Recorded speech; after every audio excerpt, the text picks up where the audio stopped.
Welcome to the Book of Exodus series on the Town and Field Church podcast.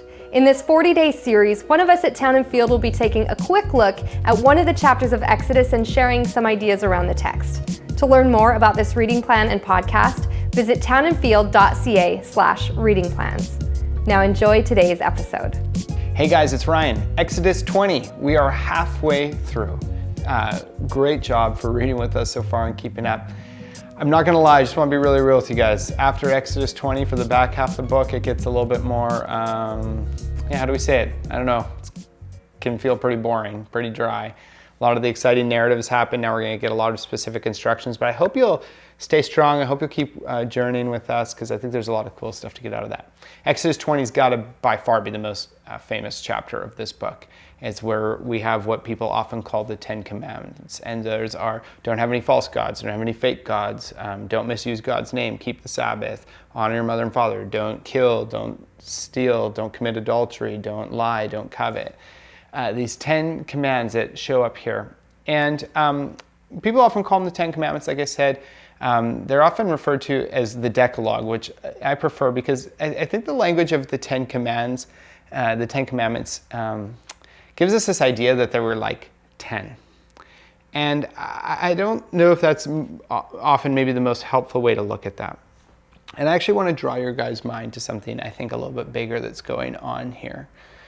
If we look at the start of the book, the start of the chapter, starting in verse 1, it says, "And God spoke all these words." And this to me is so important because I think this is actually the first and the overarching command. What we count as the 10 Commands starts after this, but I think that this is the overarching thing going on here. Verse 2, God says, "I am the Lord your God who brought you out of Egypt, out of the land of slavery." I am the Lord your God. This is the commandment, that God is our Lord. He is master, he is ruler. He's not about to set up 10 rules and say, hey, go do these 10 rules and you'll be good. What he's saying is, I'm the one that brought you out of Egypt. I am the God that created the whole world, and I am Lord, I am master, I am ruler, and I'm inviting you into a kingdom where, yes, I am the king, and you guys serve, and you guys participate in my grace and my kindness, but that requires obedience.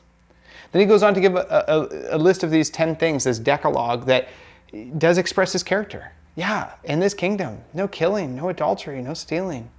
Don't make false gods, don't make fake gods, you don't need them. We've got the one true God.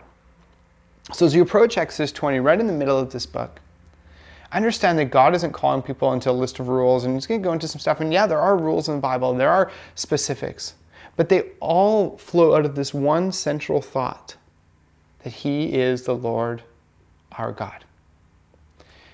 I think about it with my kids. Sometimes with my 3-year-old, I'll say, don't do this, or, I'll say something. She's like, why?